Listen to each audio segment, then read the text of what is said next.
Bueno, bienvenidos a esta nueva charla. Yo soy Claudia Terral, de Eventos y Cursos del Colegio Profesional Inmobiliario, y les doy la bienvenida a, como decía, reitero, la nueva charla de modificaciones al Código de Urbanismo y Ley de Plusvalía, y tenemos el honor de presentar a nuestro disertante. Previamente, bueno, ahora ahí está. Y justamente nos dará la bienvenida en principio nuestro presidente del Colegio Profesional Inmobiliario de la Ciudad de Buenos Aires, corredor inmobiliario Armando Pepe. Buenas tardes, muchas gracias. Armando. Acá estoy. Bueno, buenas tardes a todos. Iniciamos el ciclo 2021 de seminarios de nuestro querido colegio y muy felices por lo que pasó en el 2020. No por lo que hemos vendido, pues nadie vendió nada, pero muy contentos por estos seminarios. Realmente me impresionó, me alegró, me emocionó que terminamos el año con 111.457 personas que asistieron a todos los Zoom que ha organizado el colegio. Ustedes saben que esto se ve por Zoom y además por YouTube en directo también, que lo ven incluso colegas de todos los colegios del interior del país que conforman COFESI, que es el Consejo Federal de Colegios Inmobiliarios. Esperando que termine esta cuarentena eterna y esta pandemia, por Dios, y que podamos volver a vernos en el colegio. Realmente a mí me causa mucha tristeza cuando voy al colegio en esta época de cuarentena, pandemia, que voy una vez por semana, un par de horas, y ver nuestro salón inmenso de actos. Cada vez lo veo más grande, porque está vacío desde marzo del año pasado, que no hacemos absolutamente ningún evento en el colegio. Esperemos y roguemos todos que podamos volver a hacerlo. El mercado inmobiliario, todos saben cómo estamos. Se cerró el 2020 con 18.900 escrituras en la ciudad de Buenos Aires, según informe del Colegio de Escribanos. Eso representa unas 1.630 escrituras mensuales. Si tomamos en cuenta que hay 2.500 escribanos y que somos 8.240 matriculados, eso nos da un panorama realmente dantesco para el sector inmobiliario. Además, terriblemente afectados con estos DNU que ha seguido dictando el gobierno nacional y el presidente de la República especialmente, prorrogando automáticamente o casi automáticamente todo el DNU que dictó en el mes de marzo. Ese de mes de marzo todos pensamos que no estaba mal porque nos enfrentábamos a algo nuevo por primera vez en el mundo, una pandemia como esta, y todos pensamos, bueno, esto termina enseguida, y no terminó. Todavía seguimos en pandemia, con una cuarentena un poquito más light, muy preocupados por el rebrote que pueda venir, pero realmente el año pasado fue un año muy, muy complicado para todos nosotros como corredores inmobiliarios, para el sector inmobiliario, la construcción. No tenemos créditos en el país, no existen, absolutamente. Aunque el ministro del Hábitat, el señor Ferraresi, anunció el 28 de diciembre por Radio Mitre que iban a dar créditos a 50 años en pesos. Y también ese día anunció que iban a construir 70.000 viviendas por año. Yo me puse a preguntarle a este señor que me responde todo, que es el señor Google, y en Google veo que los dos países en el mundo que tienen el mayor plazo en créditos hipotecarios son España y Estados Unidos con 30 años.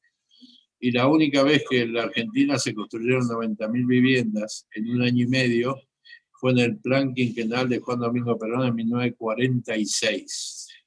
Entonces, no sé cómo va a llegar el señor ministro a construir esas viviendas que dice, incluso hace pocas horas ha dicho que de acá a diciembre va a construir 120.000 viviendas. No sé cómo lo va a hacer. Nosotros tenemos pedida audiencia con el ministro Ferraresi, no solamente desde nuestro colegio, sino del Consejo Federal de Colegios Inmobiliarios, desde que él asumió. Todos saben los matriculados que nos reunimos con la arquitecta Bielsa, que era la anterior ministra del Hábitat, en febrero del 2020, y después nunca más tuvimos noticias de ella, nunca más nos atendió, nunca más nos dio ninguna respuesta. Pero pues, pongámosle onda, yo pienso como corredor inmobiliario que soy, igual que todos ustedes, hay elecciones en octubre. Yo creo que este gobierno algo va a flexibilizar, algo va a tener que hacer, porque en octubre hay elecciones y siempre que hay actos eleccionarios, los gobiernos de turno tiran algunas zanahorias a la sociedad para que se puedan mover y poder obtener buenos resultados en el acto electoral. Así que esperemos, seamos optimistas. Lo más importante que tenemos que cuidarnos todos, y mucho. Hoy lo más preciado que podemos tener los seres humanos, no solamente de Argentina, sino del mundo, es estar sanos y vivos, o vivos y sanos, pónganlo en el orden que quieran. Si por alguna circunstancia van al colegio o mandan a algún colaborador o algo, pueden retirar la revista de Cusica. Hemos editado en papel la revista de diciembre. Ustedes saben que todo el año pasado se hizo online la revista. Esta la hemos editado en papel, una hermosa como siempre, y en la tapa un dibujo de Clorindo Testa, el gran arquitecto artista de Argentina de la Biblioteca Nacional. Así que esta la pueden retirar del colegio cuando quieran. Muchos de ustedes me llaman y me dicen, llamo al colegio y no contesta. Estamos trabajando todos los días, pero con la mitad del personal. La mitad del personal trabaja online, el resto trabaja de colegio. Y enero, febrero, marzo hay muchísimos llamados por los colegas por el tema del pago de la matrícula, para adherirse a los planes de cuotas y demás. Estamos atendiendo, no es que no hay nadie en el colegio, pero a veces cuando Lizzie atiende el conmutador no puede atender 10 llamadas a la vez. Y yo he estado ahí con ella y está sonando 10 líneas, 10 llamadas. Insistan que los van a atender porque están todos online para atender a los matriculados. Sigue funcionando perfecto el departamento legal con la doctora Migale al frente y el área de matriculación con Federico Conte, o fiscalización con Roberto Kotlar, todos trabajando a full. El 24 de febrero tenemos una nueva jura con 60 nuevos matriculados que van a jurar el 24 de febrero. Así que bueno, el colegio sigue trabajando. Para mí, más que un gusto, es un placer, porque es mi amigo, el arquitecto Alberto García, nos va a seguir contando lo del código, porque ya lo escuchamos el año pasado unas cuantas veces con el código, y ahora se implementaron una cantidad de modificaciones nuevas que se han ido implementando, modificaciones a partir de que salió el código de edificación. Así que lo vamos a escuchar a Alberto con mucho gusto. Ahí en tu nombre, Alberto, pusieron Garcías. No es con ese final, es García nada más. Y como dijo Claudia, Alberto con su esposa son los que dan las clases de italiano del colegio, ¿no? Que siempre yo digo como broma, es una incongruencia de nuestro colegio que alguien que se llama García da clases de italiano. Pero han tenido un gran éxito, la gente está muy contenta, muy feliz con todas las clases que han tenido de italiano. Alguien pone acá, pero no les contesto, un segundito nada más. ¿Cómo está el amparo solicitado por la ley de alquileres? No ley de alquileres. Supongo que te referís a la 58-59, la ley Larreta. Estamos esperando el fallo y la respuesta, el fallo, sea positivo o negativo, del Tribunal Superior de Justicia de la Ciudad de Buenos Aires.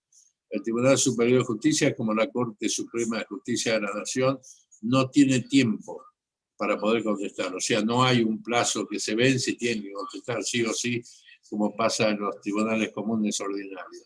Así que estamos a la espera que el Tribunal Superior dicte sentencia. El 1 de julio del 2020 mandamos con el doctor Irigoyen un escrito online al Tribunal Superior pidiendo la urgente apertura de la feria para dictar sentencia. Nos contestaron inmediatamente que no era necesario abrir la feria porque el tema estaba para dictar sentencia. Julio 2020, y seguimos esperando. Bueno, los saludo a todos nuevamente. Saben que, como siempre, estoy a disposición de todos los matriculados. Todos tienen mi teléfono, me llaman todas las veces que quieran. Yo estoy acá. No tengo tantas ventas, así que tengo tiempo para atender a todos mis amigos y colegas. Alberto, el auditorio es tuyo y nuevamente felicitaciones por la gran convocatoria que tenés cada vez que das una charla de estas.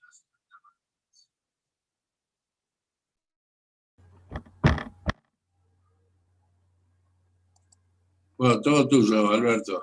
Tenés que desbloquear el micrófono.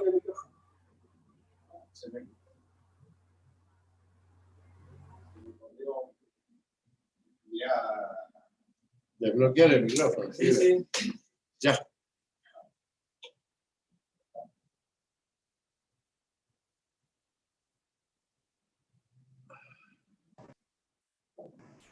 Ahí está. Bueno, buenas tardes a todos.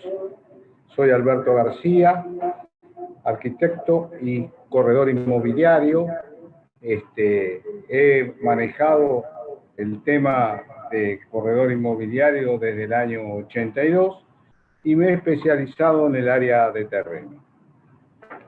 ¿Cómo vamos a encarar este curso?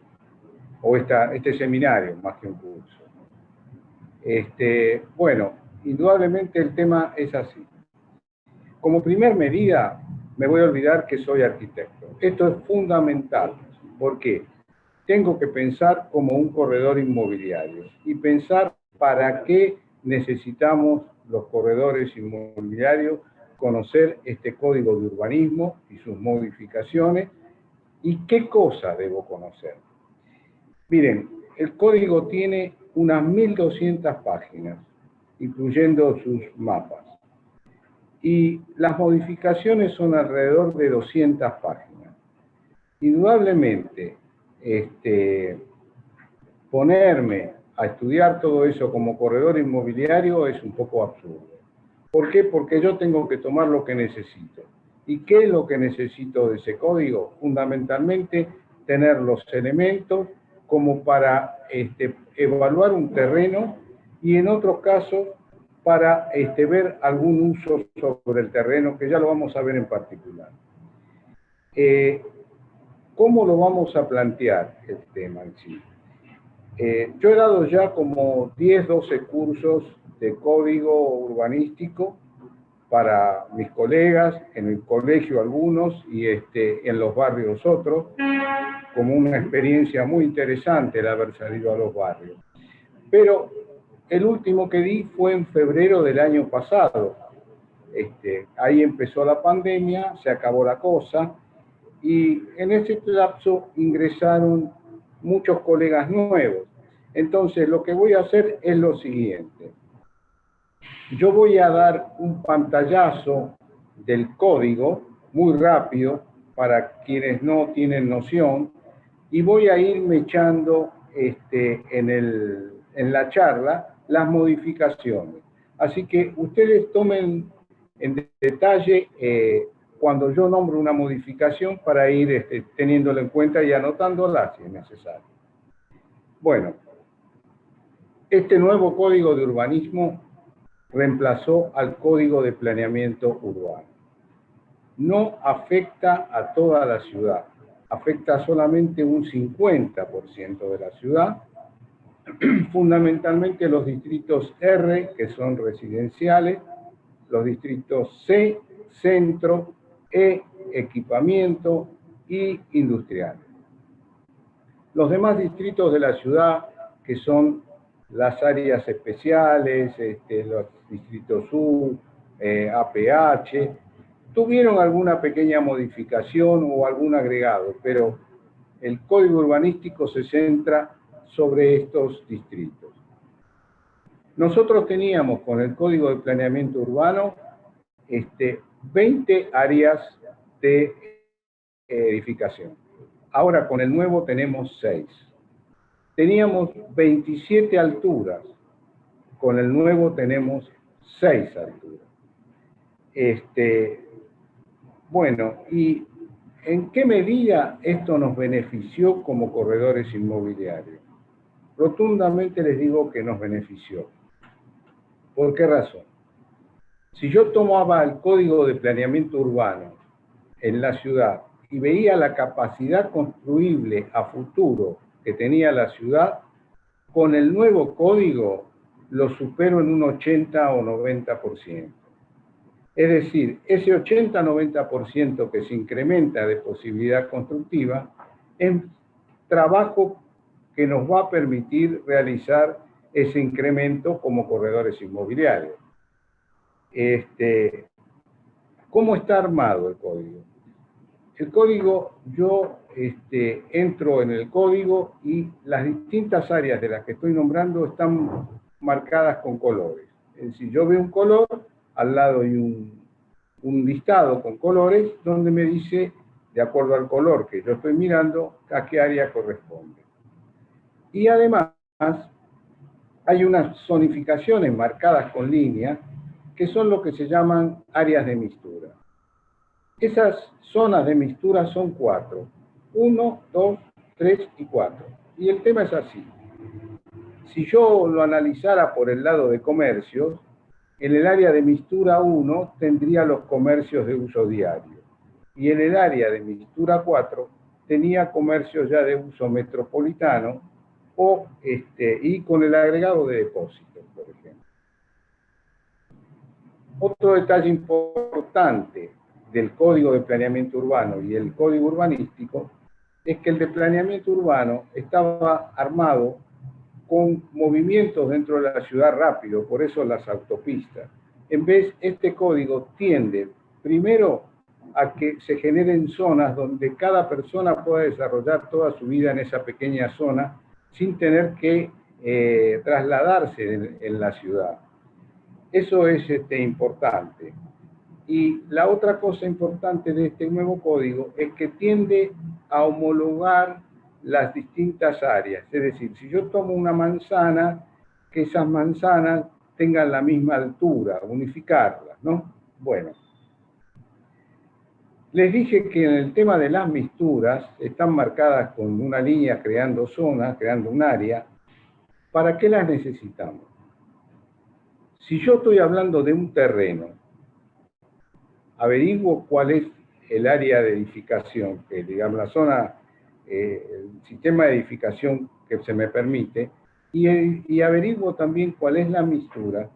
La mixtura me va a permitir, por ejemplo, si aparece un comprador para ese terreno y me dice, bueno, yo quiero hacer una escuela en ese terreno. Yo tengo el área de mixtura, supongamos que sea la 3, entro en el código, en el área de uso. Las mixturas en el área de uso están divididas en 9 zonas. Busco la zona de educación, hay educación, residencial, esparcimiento, son 9 zonas. En este caso tomaría la zona de educación y para el área de mixtura que elegí me va a decir si me permiten o no hacer una escuela y si la permiten me dan condicionantes, por ejemplo, superficies máximas o cercanías, o que no puede haber cercanías a determinadas cosas, o que tiene que tener un área de estacionamiento. Bueno, eso lo pueden ver ustedes sin mayor problema. Para la otra cosa que yo voy a usar la mixtura es a nivel micro, si aparece un comprador para un local y me dice, bueno, yo quiero poner una ferretería, hago el mismo procedimiento, nada más que en la parte de uso voy a entrar a la parte comercial y me va a decir si me permite colocar o no una ferretería. Bueno,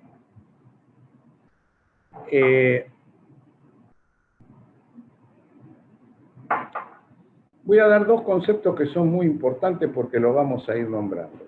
Ustedes tienen que acostumbrarse a tomar la terminología propia del código. ¿Por qué? Porque cuando ustedes tengan un cliente, ese cliente que va a ser un profesional de la construcción, es conveniente que ustedes le hablen en el mismo idioma. Como a nosotros nos gusta que nos hablen en nuestro idioma. Yo siempre digo, cuando voy a ver a un médico, le digo, doctor, hábleme en el idioma que yo entiendo. El primer concepto es la línea interna de basamento. La línea interna de basamento, o mejor dicho, vamos a empezar por la línea de frente interno. La línea de frente interno es una línea que es paralela a las líneas oficiales, que antes se llamaba línea municipal, de una manzana, y pasa a un cuarto de la distancia que existe entre las dos líneas municipales opuestas. Ponemos un ejemplo para que no quede duda. Tomo una manzana de 120 metros por 120 metros. La cuarta parte es 30 metros. O sea, yo voy a tener una zona marcada por una línea que pasa a 30 metros de todas las líneas municipales, generando una zona en el centro que será de 60 por 60, porque tengo 30 metros a la primera línea, 30 metros a la de abajo, me quedan 60. Es decir, me generó un área de 60 por 60. Después tengo la línea interna de basamento, que es similar, pero en vez de pasar a un cuarto, pasa a un tercio. O sea, en una manzana de 120 por 120, un tercio de 120 es 40. Va a estar pasando a 40 metros de las líneas municipales, generando un área central también de 40 metros por 40 metros. Esos datos, ¿por qué los planteo? Porque van a ver ustedes que esto va a aparecer en toda la charla. Vamos ahora a las distintas zonas de edificación. Esas zonas de edificación se llaman áreas de edificabilidad o áreas de sustentabilidad o corredores. Dijimos que teníamos 6. 4 son los más altos y 2 los más bajos. Arranco con el primero y el más importante, que se llama corredor alto. El corredor alto está en correspondencia con las grandes avenidas y las condiciones que plantea son las siguientes. Tiene una altura máxima de 38 metros la edificación que se puede hacer ahí. Cuando yo hablo de altura máxima, estoy hablando de la altura que va a desarrollar el edificio a nivel de la línea municipal. ¿Por qué marco específicamente eso? Porque además van a existir otros incrementos de altura en función de retiro que puedo hacer desde la línea municipal. Entonces, 38 metros de altura. En la planta baja, los primeros 8 metros de desarrollo del edificio deben tener una altura mínima de 3 metros, tomados como base desde la vereda, el nivel de vereda. ¿Y por qué esto es así? Ustedes deben haber visto en la ciudad muchos edificios que para ingresar al mismo hay que bajar unos escalones. Eso se hacía para poder a lo mejor lograr algún jueguito y ventaja en las alturas del edificio. No se puede hacer más. Puedo construir mi edificio hasta la línea de frente interno. Y puedo construir hasta la línea interna de basamento algo que se llama basamento, que es un bloque en la parte inferior del edificio que sobresale del edificio. En este corredor alto tiene un basamento de 6 metros. Además, tiene 2 retiros. Un primer retiro de 2 metros desde la línea municipal con una altura de 3 metros. Es decir, se me va a generar una planta retirada de 3 metros de altura que va a tener un balcón corrido, por decirlo así, en el frente del edificio de 2 metros. Luego tengo un segundo retiro que está a 4 metros de la línea municipal, o sea, a 2 metros del primer retiro, y a 4 metros de la línea de frente interno, o sea, del contrafrente del edificio. Dicho de otro modo más simple, este nivel, que va a tener 4 metros de altura, va a tener un balcón terraza al frente de 2 metros y en el contrafrente una terraza de 4 metros por todo el ancho del edificio. El segundo corredor, que se llama medio, es exactamente igual, tiene las mismas características, salvo que la altura máxima es 31,20. El tercero, lo estoy haciendo más o menos rápido para hacer un pantallazo y avanzar sobre las modificaciones. El tercero se llama Unidad de Sustentabilidad de Altura Alta, USAAD, 2 veces A. Tiene 22,80 de altura, también los primeros 8 metros de planta baja tienen que tener 3 metros libres. Puedo edificar el edificio hasta la línea de frente interno, no tiene basamento y tiene 2 retiros. El cuarto se llama Unidad de Sustentabilidad de Altura Media. Este tuvo un cambio. Acá hablamos ya de la primera modificación. La altura anterior era de 16,50 y ahora la modificación le permite una altura de 17,20. Ustedes dirán, ¿por qué? Con los 16,50 de altura, cuando yo dividía esa altura por la altura de cada uno de los pisos, me daba que podía hacer planta baja, 4 pisos y una parte de un piso. Con los 17,20 yo voy a poder hacer planta baja y 5 pisos.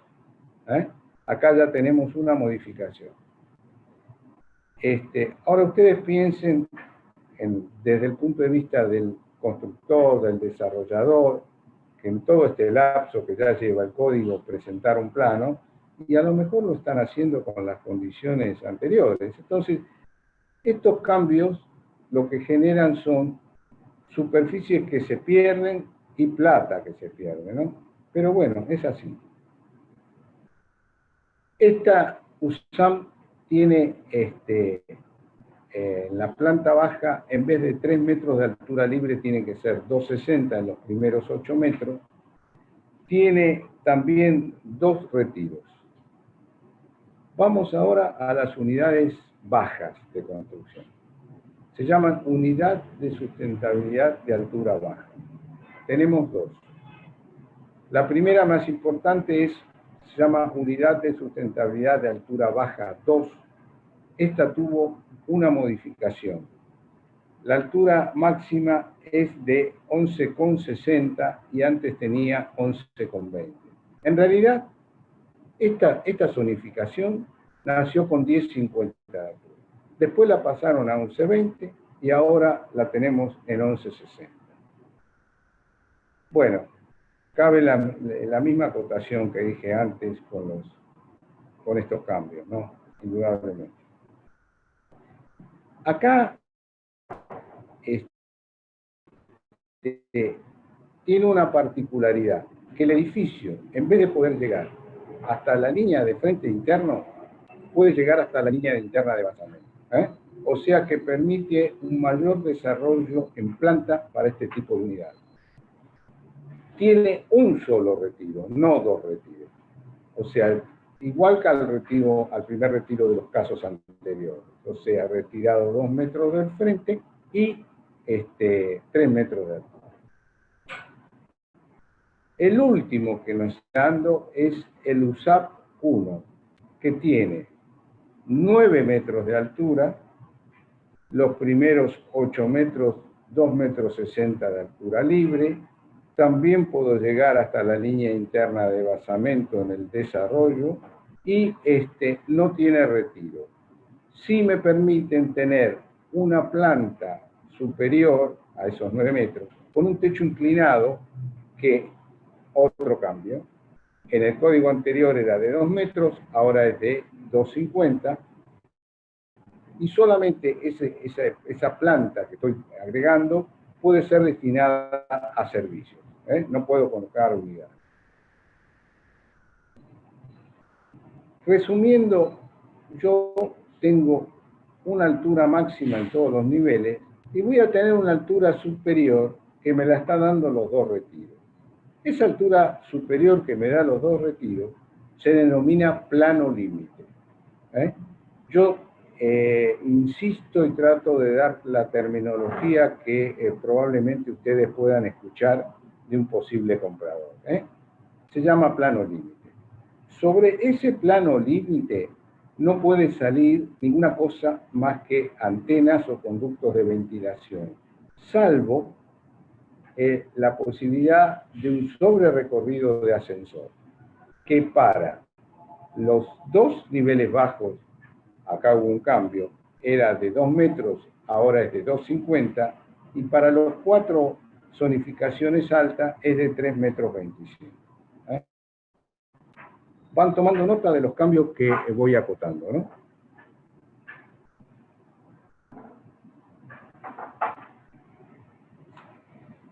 Aparece otro cambio importante, muy importante, y es el siguiente. Si yo la terraza de estos edificios la doto de una terraza verde, me van a permitir ahora generar un macizo en la terraza donde puedo colocar caja de escalera, tanque de agua y bueno, los sobrerecorridos de ascensor, como para llegar a la terraza esta con el mismo ascensor, que para los 4 niveles altos, o sea, corredor alto, medio, USA y USAM, es de 6,40 metros. Y para los corredores bajos o sea, los USAP, es de 4,20 metros. La única condición que yo debo cumplir es que la superficie de terraza, por lo menos el 50%, debe ser verde. Bueno, habíamos hablado de las líneas internas de basamento y de la línea de frente interna. Les expliqué más o menos cómo se calculan. Pero hay casos particulares. Esos casos particulares, el código los llama manzanas atípicas. Acá hubo un cambio. La manzana atípica es aquella que tiene menos de 4.000 metros cuadrados o aquella que la semisuma de sus lados opuestos sea menor a 62 metros. Para que no quede en duda, yo doy ejemplo numérico. Supongamos que la manzana es un trapecio.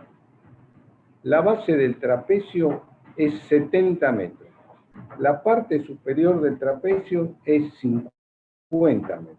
Y los laterales, por decir así, 100 metros cada uno. Si yo sumo los lados opuestos, 50 más 70 da 120. La semisuma sería 60. Menor a 62 es un caso de manzana atípica. El otro caso de manzana atípica son aquellas que tienen 3 lados, 5 lados o más, o aquellas que tienen un lado puro.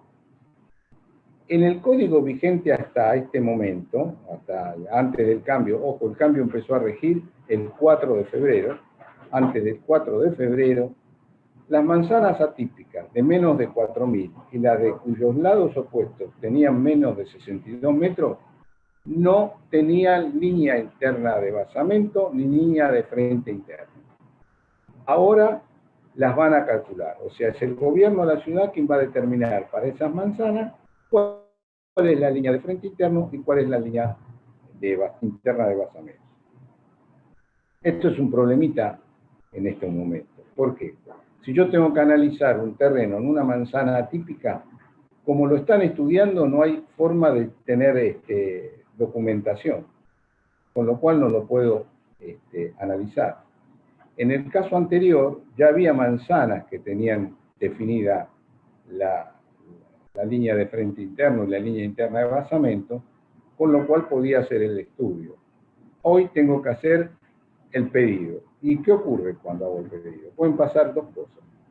Que ya la manzana esté estudiada anteriormente y la acepten así, lo cual me lo estarían informando más o menos rápidamente. Y si no está estudiada, desconozco los tiempos que puede llevar. Vamos a hablar ahora de parcelas que no están, que están en situación de esquina. Acá hay otros cambios importantes. El tema es así. Las parcelas que están en situación de esquina son aquellas que están en un área determinada por lo siguiente. La prolongación de las líneas de frente interno más 9 metros. Pongamos un ejemplo. O mejor dicho, esperen. La prolongación de la línea de frente interno más 9 metros con un máximo de 34 metros. O sea, hay una pregunta sobre este tema que creo que con esto va a quedar más o menos contestada. O va a quedar contestada directamente. Yo tomo una manzana de 80 por 80. La línea de frente interno pasa a 20 metros. O sea, 20 metros más 9 son 29 metros. O sea, el área que va a haber en cada esquina de la manzana, formada por 29 metros por 29 metros, es este cuadrado, si estamos hablando de una manzana cuadrada, por supuesto. Si yo tengo una parcela en ese sector, voy a tener dos condiciones de análisis, que ya las voy a plantear. Pero voy a seguir con el ejemplo para que quede claro. Si yo tengo una manzana de 120 por 120, la línea de frente interno que pasa a un cuarto sería 30 metros, más 9 metros serían 39, pero ya el sector no es de 39 por 39, porque el máximo es 34. O sea, si mi parcela está en un área de 34 por 34, tengo que hacer un estudio especial. Bueno,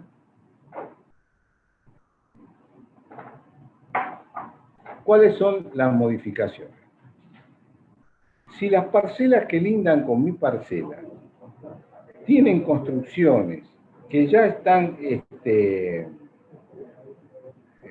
¿cómo se llama? Ahí no me sale el nombre.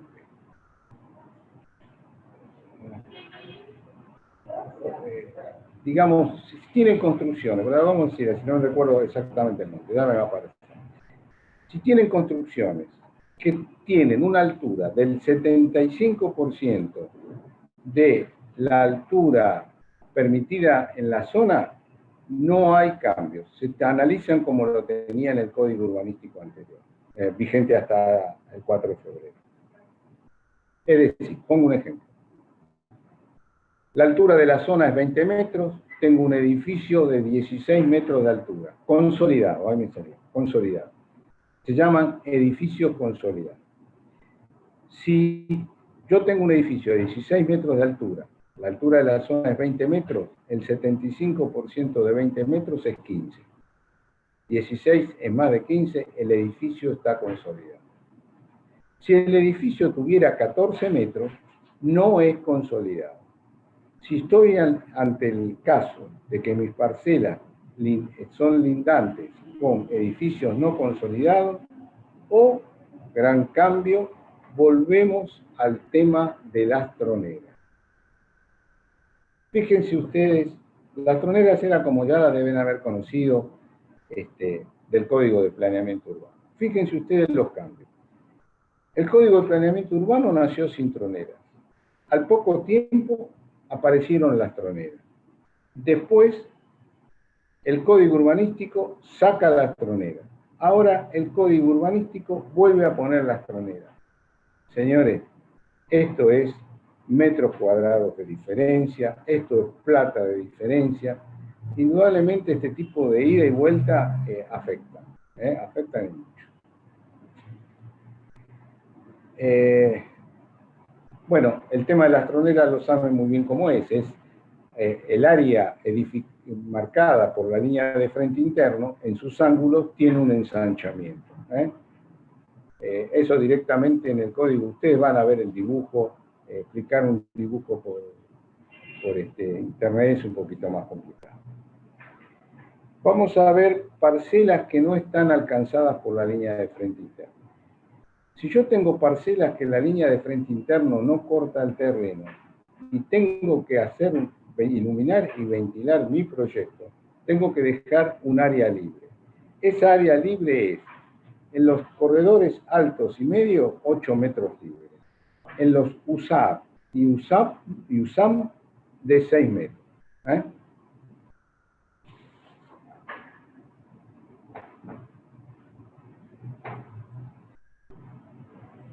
Otro cambio que se ha producido. La línea de frente interno y la línea interna de basamento, cuando es irregular, ya sea quebrada o inclinada, puede ser compensada. Vamos a hacer un ejemplo. Yo tengo un terreno rectangular que mi línea de frente interno pasa en forma diagonal cortando al terreno. Supongamos que sobre una medianera me lo corta 15 metros y sobre la otra medianera me lo corta a 13. Yo puedo regularizar esa línea para que quede paralela a la línea municipal y la hago de 14 metros. Bueno, lo mismo pasa con la línea interna de basamento, salvo que, modificación actual, en el caso de los distritos USAP, ya sea el 1 y el 2, si la línea interna de basamento, porque hasta la línea interna de basamento llega el edificio en estos distritos, es inclinada o irregular, no la puedo compensar. Otro cambio importante. Fíjense ustedes, y acá voy a dar un ejemplo de cómo tenemos que pensar los inmobiliarios.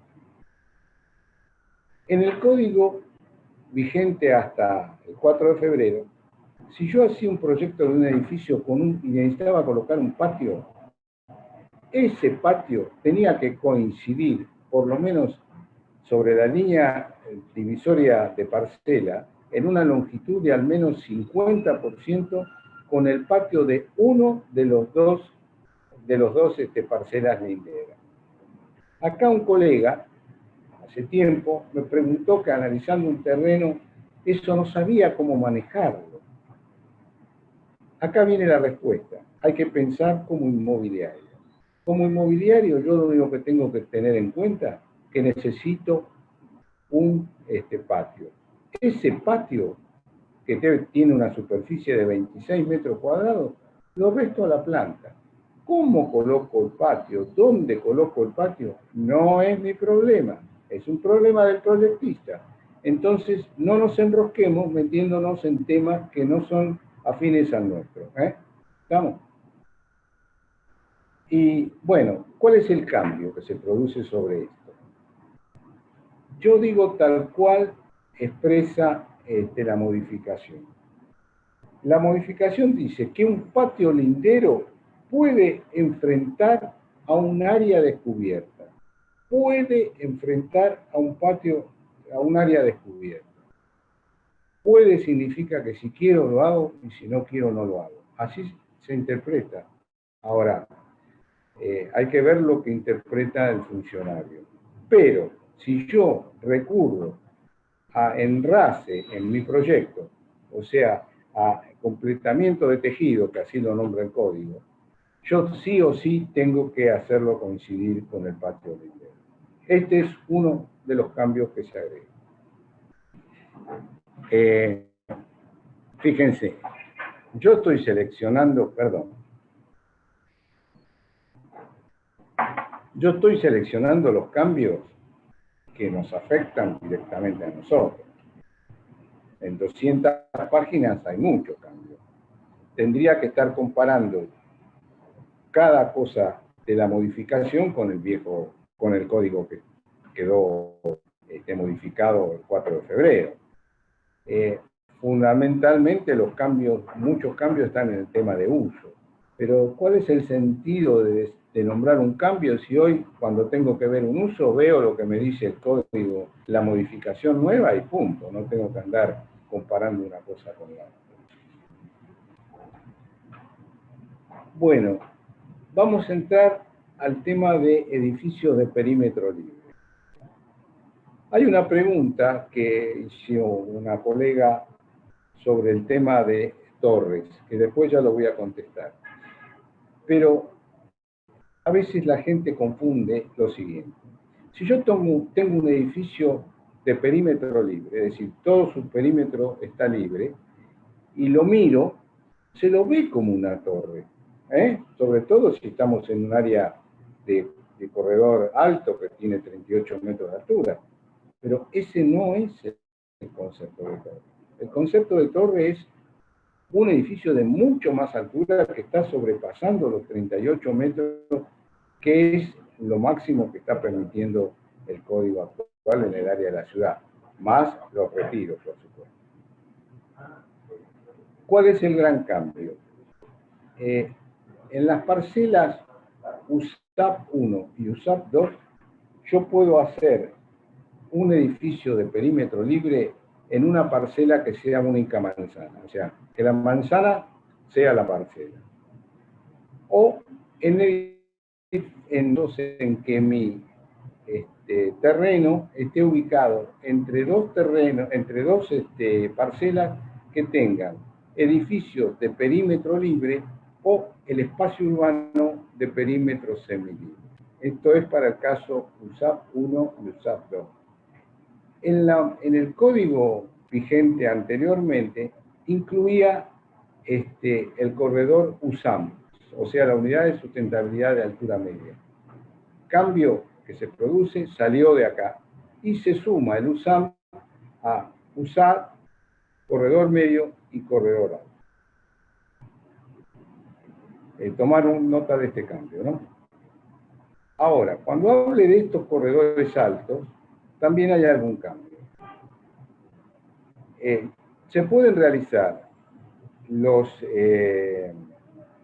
edificios de perímetro libre en parcelas de 34 o más metros de ancho y en parcelas intermedias. Y en parcelas en esquina tendrían que ser los 34 metros sobre el corredor más importante. Dicho de otra manera, si yo tengo una esquina a la que confluyen dos calles que tienen distinta altura, por ejemplo, una es corredor medio y otra es USAM, ¿sí? Los 34 metros del terreno de esquina tienen que estar sobre el corredor medio, ¿está? Después, la otra cosa que acá hubo un cambio, permitían hacer edificios de perímetro libre en ese sector cuando yo tenía parcelas de 30 metros que eran linderas a edificios de perímetro libre. Eso se sacó. Yo esto lo he explicado ya en los cursos anteriores, pero lo voy a volver a indicar. Cuando se proyecta un edificio de perímetro libre en estas parcelas, en estas zonificaciones altas, yo tengo que hacer una combinación de perímetro libre con perímetro semilibre. Bueno, eso es un poquito complicado. Entonces, pienso como inmobiliario, les explico. Analícenlo como un edificio entre medianeras, ¿sí? El edificio entre medianeras yo voy a poder construir hasta la línea de frente interno y basamento si el área lo permite. Y porque los edificios de perímetro libre se pueden construir hasta la línea interna de basamento. Entonces es muy probable que me dé una diferencia de metros cuadrados cuando yo lo estoy haciendo entre medianeras. Me va a dar quizás más metros. Pero, ¿quién toma esa decisión de hacerlo entre medianeras o perímetro libre? El proyectista. ¿Y cómo va a ser la forma de tomar la decisión? Si mi terreno está en un área periférica, y seguramente voy a hacerlo entre medianeras. Y si estoy en un área muy buena, voy a hacer un perímetro libre, porque voy a lograr un mejor proyecto y una mejor unidad de vivienda. Otro cambio importante es que acá ya determina las alturas máximas de los edificios de perímetro libre. Presten atención porque esto es importante. En el caso de corredor alto, la altura máxima es 45 metros. En corredor medio, la altura máxima es 38 metros. En USAP, la altura máxima es 29. En USAM, la altura máxima es 24,20. En USAPTOP, la altura máxima es 14,60. Y en USAP 1 es 9 metros. Esta es una modificación introducida.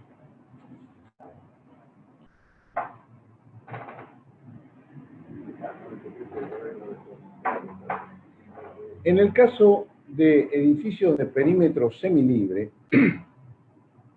la gran modificación dada es la siguiente. El área que me determina la expansión o la ventilación del edificio de perímetro libre estaba dada en función de las áreas de edificación. O sea, el espacio urbano, por decirlo, hablar con propiedad, el espacio urbano que me determinaba ese corredor que es paralelo al edificio, estaba dado en función de los corredores de altura. Ahora está dado en función del ancho de la parcela. Si la parcela tiene hasta 10 metros, es 3 metros. Si tiene más de 10 metros, hasta 14 metros la parcela, el corredor, ese espacio urbano debe ser de 4 metros, y si tiene más de 14 metros, debe ser de 6 metros.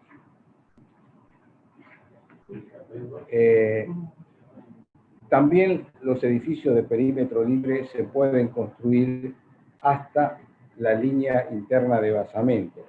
Pero cuando yo me estoy adosando a un edificio entre medianeras, yo tengo que realizar la construcción del edificio de perímetro libre hasta la línea de frente interno del edificio de medianera, y para llegar a la línea interna de basamento me tengo que separar 3 metros en la medianera. Si el edificio es más importante, si la parcela es más de 10 metros, me tengo que separar creo que 4 metros.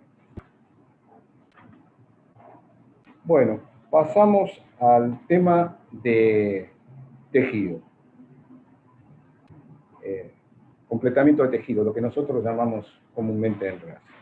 Acá, los edificios que se encuentran o las parcelas que se encuentran entre edificios de igual altura, no ha tenido cambio. No ha tenido. Sí ha tenido cambio cuando yo me encuentro en edificios de distinta altura. No son grandes los cambios, es más, simplificó la cosa. La vamos a poner con números. Si yo tengo una parcela de 10 metros, cuya altura del lugar me permite 20 metros, y tengo un edificio a mi derecha de 30 metros y otro a la izquierda de 25 metros, yo voy a poder igualar los 25 metros en una longitud de frente de 3 metros y el resto voy a poder hacerlo de 30 metros. Si yo estoy en una parcela que tiene más de 10 metros, pero menos de 26, pongamos 21 metros. El tema es así. Yo voy a poder igualar la altura del edificio más bajo, o sea, 25 metros, en 1/3 del ancho de la parcela. O sea, si la parcela, vamos a poner que la parcela tenga 21 metros. 1/3, 7 metros. 7 metros va a ir con 25 metros de altura y 14 metros con 30 metros. Si estoy en una parcela de más de 26 metros, el tema es distinto. Voy a poder igualar el de 25 metros en un desarrollo de 8 metros de frente. Voy a poder igualar la altura del de 30 metros también en un desarrollo de 8 metros de frente, y lo que me queda en el medio va a tener que ir con la altura del lugar. Pongamos un ejemplo, 30 metros mi parcela, 8 metros van a ir de 25 de altura, 8 metros van a ir de 30 metros de altura, 8 más 8 es 16, a 30 me quedan 14 metros, esos 14 metros van de 20 metros de altura.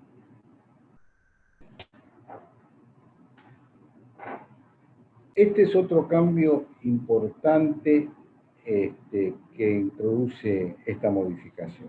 Y es que para igualar alturas, o sea, para enrase, incorpora la posibilidad de parcelas que estén entre edificio de medianera y edificio de perímetro libre o espacio urbano de perímetro semilibre.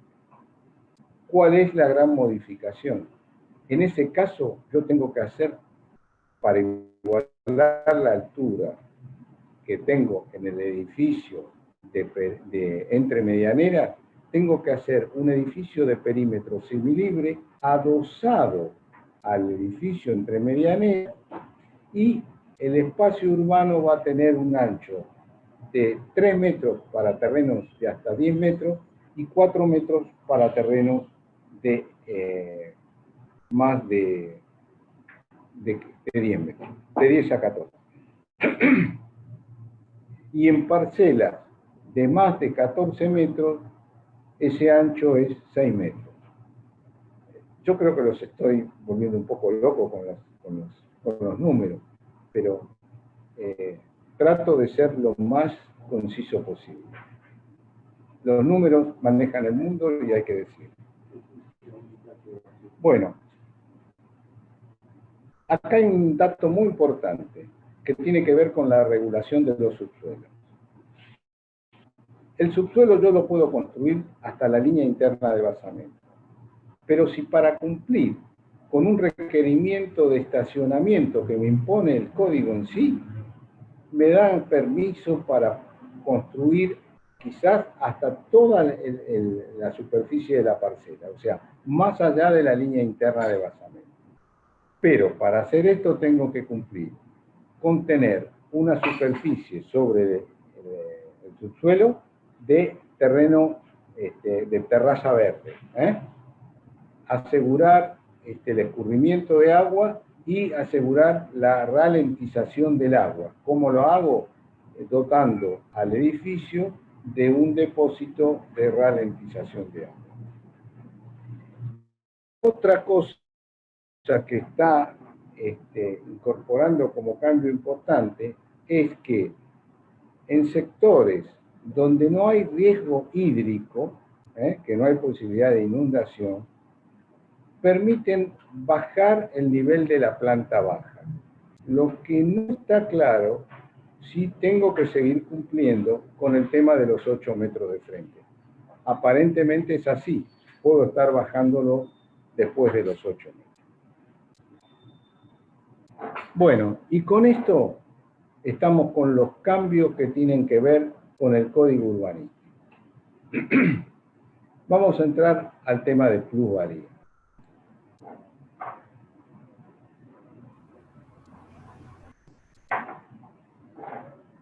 Para los que no tienen noción del tema, llamémosle los nuevos colegas que se incorporaron este año, plusvalía es plusvalor, es un valor agregado. Ese valor agregado, yo les he explicado cómo se da.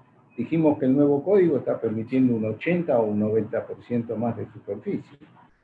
Bueno, por esa plusvalía que yo puedo realizar, el gobierno de la Ciudad de Buenos Aires me va a cobrar un derecho. Pero ¿cómo se calcula la plusvalía? Esto es importante que lo conozcan. El tema es así. Yo proyecto mi edificio con las condiciones que me permite el código, calculo la superficie cubierta. Cuando digo superficie cubierta es todo, de la planta baja para arriba, el subsuelo no, de planta baja para arriba, la calculo. A esa superficie cubierta le resto la superficie de balcones, y en los distritos USAM y USAP le resto la superficie de planta baja, con lo cual me da una superficie que va a tomar parte de una fórmula. A esa superficie yo le resto la superficie que me permitía calcular, realizar el código de planeamiento urbano en función del FOP, y ese plus es la superficie de plusvalía. ¿Qué ha hecho el gobierno de la ciudad? Agarró todas las manzanas de la ciudad y le calculó un valor de incidencia del metro cuadrado, que no lo puso ni en pesos ni en dólares. Lo puso en UVA, unidad de valor actualizado.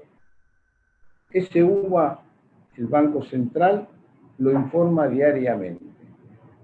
¿Sí? Y vamos a hacer un ejemplo concreto. Supongamos que la superficie de incremento de plusvalía me dio 1000 metros. Yo averiguo cuál es la incidencia para la manzana donde se encuentra mi parcela. El valor del UVA está alrededor de los 60 pesos. Quiere decir que en pesos la incidencia es 30.000 pesos. Yo estoy incrementando, por ejemplo, 1000 metros cuadrados. El valor de esos 1000 metros cuadrados, según cálculo del gobierno de la ciudad, son 30 millones de pesos. Por esos 30 millones de pesos tengo que pagar un derecho. Ese derecho tiene 4 niveles, de acuerdo al área donde se encuentra mi parcela en la ciudad de Buenos Aires.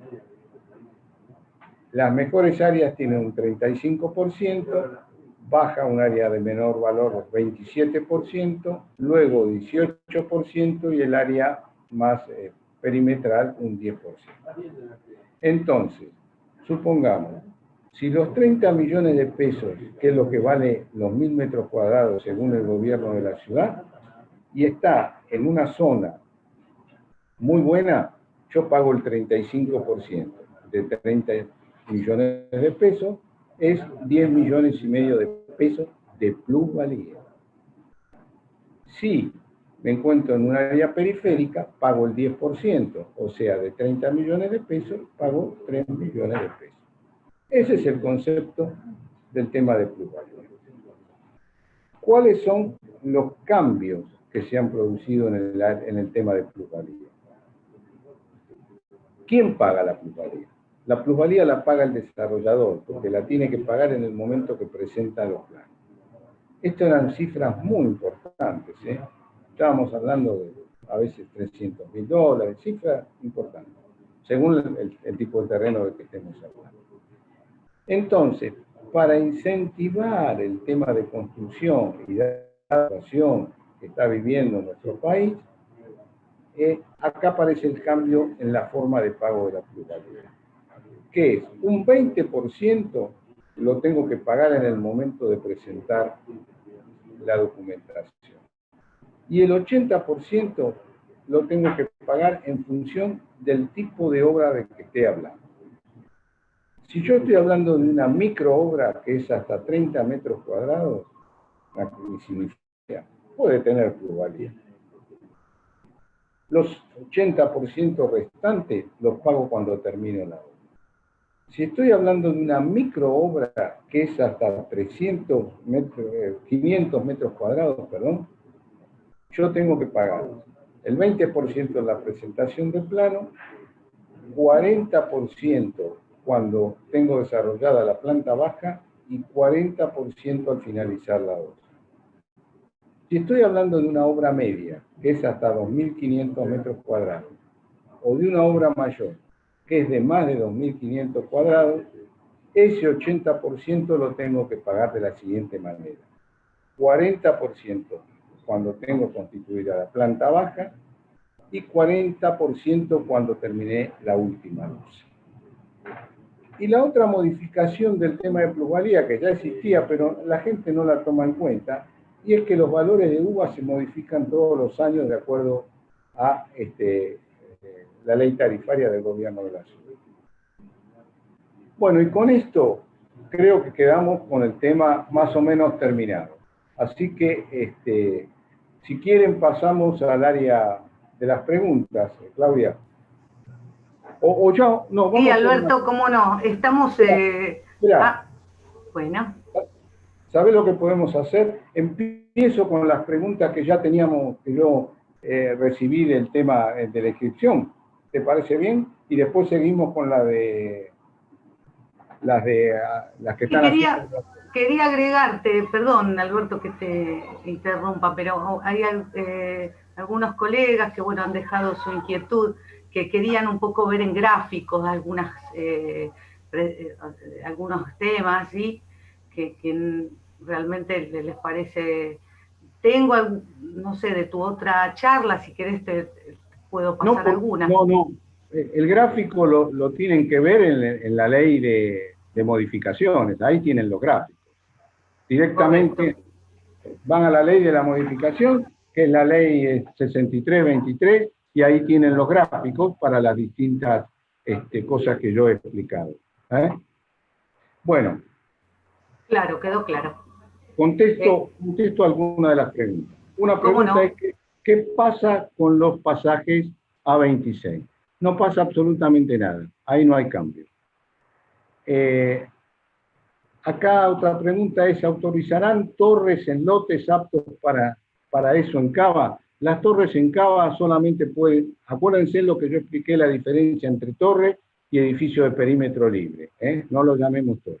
Las torres solamente en Cava se pueden hacer en terrenos fiscales que por razones comerciales el gobierno de la ciudad ha permitido torres para seguramente incrementar el valor del terreno, y en zonas aledañas, en la zona de Riachuelo. ¿Cómo se calcula la plusvalía? Ya lo hemos hablado. Acá preguntan, ¿cómo ajusto un terreno que ya tengo la factibilidad? Y si hay cambios, hay que hacer la nueva factibilidad en función de los cambios. No hay mucha vuelta.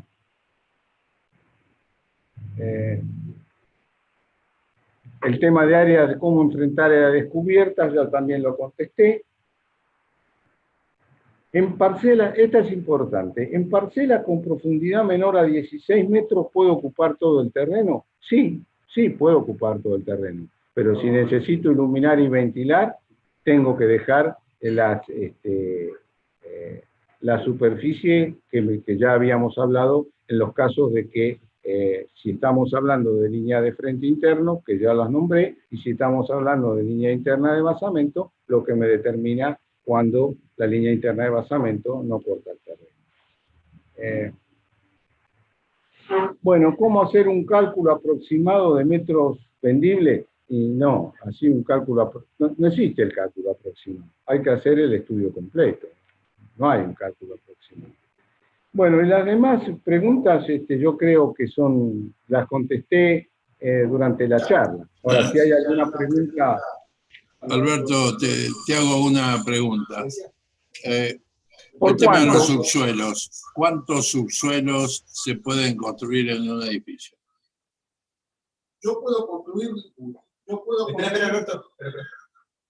Le abrís el micrófono a uso. Alberto. ¿Habilito? Sí, habilitado. Bueno, Armando, yo puedo construir la cantidad de subsuelos que quiera. El tema es así. No es rentable pasar a muchos subsuelos, pero sí tengo una obligación, que no puedo hacer otro uso, que digamos, que no sea estacionamiento más allá del tercer subsuelo. Si yo quisiera hacer un depósito, lo puedo hacer hasta el tercer subsuelo. ¿Y no puedo hacer un cuarto subsuelo para hacer bauleras? No, tiene que ser para estacionamiento. Únicamente, y máximo 3 subsuelos. Está bien, gracias.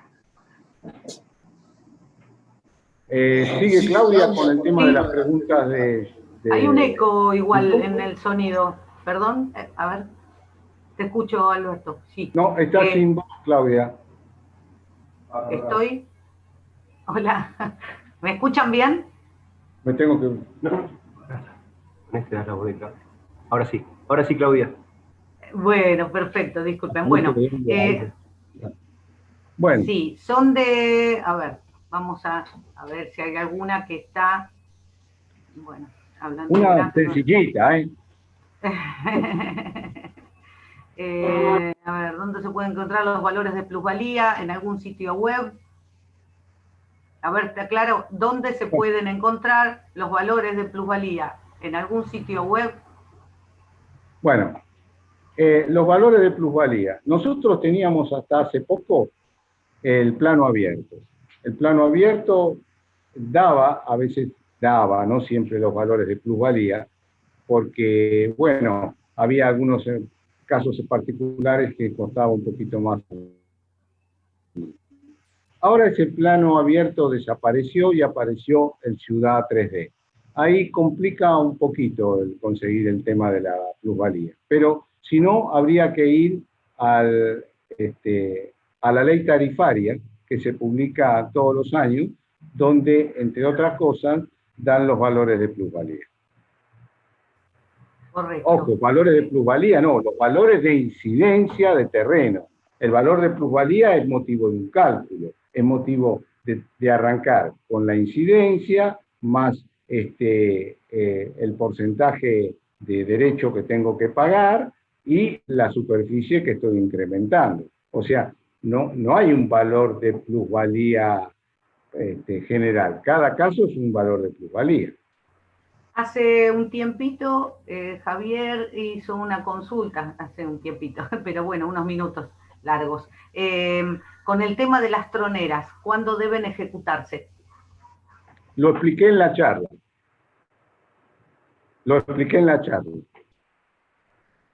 Quería que se pudiese repetirlo, reiterarlo. Bueno, yo tengo que recurrir a las troneras cuando mi terreno se encuentre en un área de esquina formada por 34 metros o 34 por 34 máximo, o la línea de frente interno más 9 metros, ¿sí? Y que mis parcelas linderas sean edificios no consolidados. Ahí tengo que recurrir a las troneras. Bien. Sí, estoy un poco leyendo en vivo, perdón, ¿sí? ¿Cómo? A ver, hay una que dice, si se puede reiterar la diferencia entre torre y edificio de perímetro libre. Bueno, los edificios de perímetro libre se ven como una torre, pero tienen una altura máxima ya estipulada, que yo di, de acuerdo al área de edificabilidad, cuál es la altura máxima. Pero la torre supera estas alturas máximas, es de mucho más altura. La máxima es 45 metros en un corredor alto. La torre va a poder tener más de 45 metros, pero no se puede hacer en cualquier lugar de la ciudad. Solamente se permiten las torres en algunos terrenos fiscales, por ejemplo, qué sé yo, no sé, el Tiro Federal, y en áreas que bordean al riachuelo. Sí. Bueno, muy claro. A ver, desde YouTube te voy a hacer una consulta. La consulta es: un lote con disposición aprobada y sin planos aprobados aún. ¿Se puede presentar planos según disposición realizada con el código anterior? Consulta Daniel. ¿Cómo? De nuevo. Vuelvo a leer, perdón. Sí. Con un lote con disposición aprobada y sin planos aprobados aún, ¿se puede presentar planos según disposición realizada con el código anterior? No. Si yo estoy el tema es así. Si yo estoy presentando un plano hoy, lo tengo que hacer con las condiciones del momento. No puedo hacerlas con condiciones anteriores. Sí podría, el caso de que yo hubiese presentado un plano con las disposiciones anteriores y las nuevas disposiciones de alguna forma me favorecen, volver a presentar para lograr un cambio. Eso sí, pero no hacia atrás no. Correcto. Vanessa pregunta, tema APH, ¿hubo algún cambio? Bueno, en APH no sé si hubo cambio, porque hay es decir, no hay un área APH. Y si hubiera un cambio, no tiene sentido que esté planteando el cambio. Cuando ella entre en un terreno que esté en una APH, va a la pH y se fija si hay algún cambio en sí. Es decir, no tiene sentido comparar un cambio actual con el APH anterior, pero en general puede ser que en alguna pH haya habido cambio.